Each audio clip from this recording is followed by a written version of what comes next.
This is our next video lab, or our dissection of the sheep heart. First, we're going to go over some of the external anatomy. We're going to go over the visceral pericardium or epicardium, the apex and base of the heart, as well as the left and right atria. So first, the visceral pericardium is just going to be the lining that covers the heart. So anywhere that the heart is covered is going to be your epicardium or visceral pericardium. The apex of the heart is going to be right down here, the point, and the base of the heart is actually going to be right around the back. It's going to be opposite of the apex. Next, we have the left and right atria. So first, our right atria is going to be right up in here, and our left atria is going to be over here. So it's easier to see like right around there. Okay, so the left atria is going to be deoxygenated blood, while the left atria is going to be oxygenated blood. Next, we're going to point out the left and right auricles. The right auricle is going to be right here. Turn that right up here. And the left is going to be just on the other side. Oh, there goes my heart. Right along here. The left and right auricle are responsible for getting oxygenated on the left side and deoxygenated blood from the right side and pumping them into the ventricles. The left and right ventricles are going to be here for the right ventricle and down here for the left ventricle.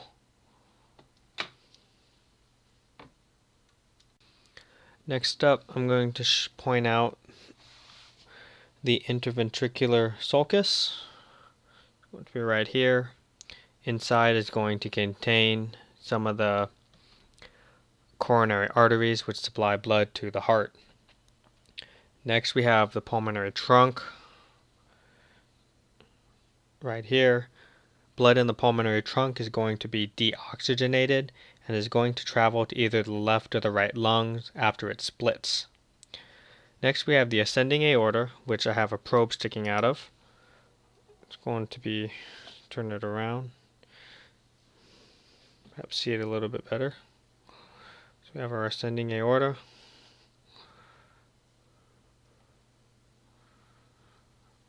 Right next to that,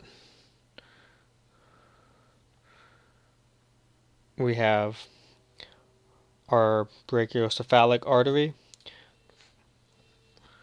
Fortunately, the way it was cut, the left common carotid and the left subclavian are not visible.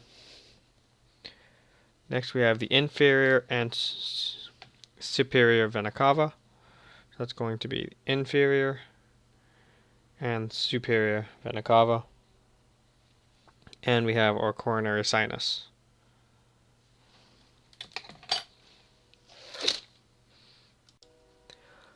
A couple of things I want to add. Blood from the aorta is going to be pumped into the systemic circuit, so it's going to travel through the rest of the body, and it is oxygenated blood. Blood in the superior vena cava, inferior vena cava, and coronary sinuses are deoxygenated blood that is going to be pushed into the right atrium. These blood vessels are veins because they're returning to the heart.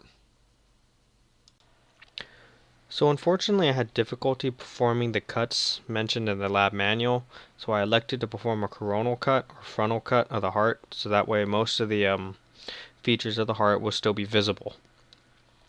So due to this, the pectinate muscles, or the inner wall of the right atrium, are not really visible.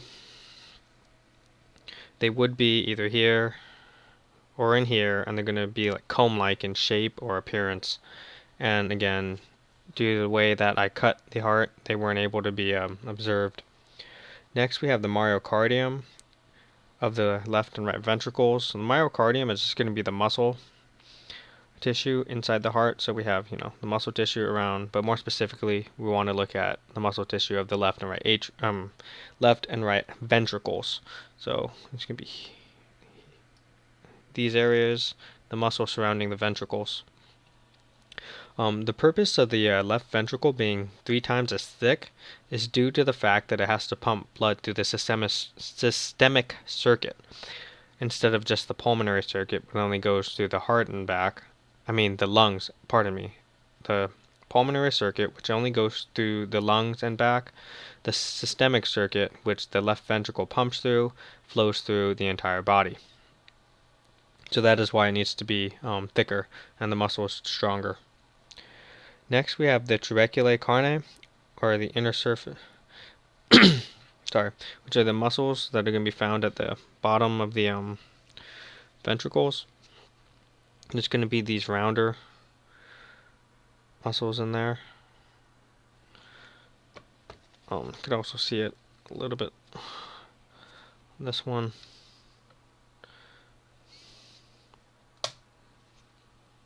These round muscles, or cylindrical muscles at the bottom. After that, let's take a look at the left atrioventricular valve. That's going to be this valve here. The cusps of the valve are actually going to be these flaps that the chordae tentonae are tied to, and the chordae tentonae are these string-like projections. The chordae tentonae are connected to the papillary muscles, which can be seen down here. And those muscles are going to be what controls the opening and closing of the heart valves. Let's go to the tricuspid valve. That's going to be in the right atrioventricular valve. That's going to be somewhere up in here.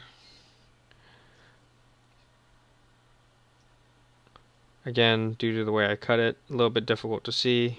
If you look inside, though, you can see the chordae tentonae. Do that right, and you'll be able to see.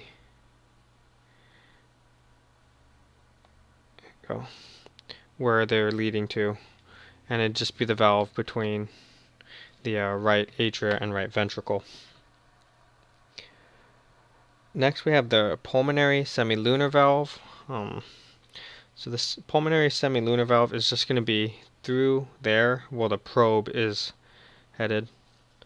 So you can see the probe on either side. It would be right in between there.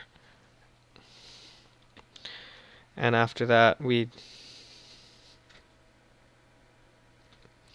have our aortic semilunar valve, and that's going to be where this pin is.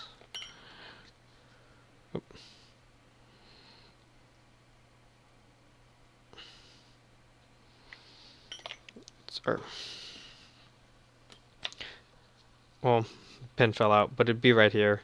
So this valve is going to be the aortic semilunar valve, where the blood's going to be pumped from, this is actually the left ventricle. It would be oriented like that. So the left ventricle and out through the aorta. So the aortic semilunar valve, aortic semilunar valve is right here. And that concludes our video lab of the dissection of a sheep heart.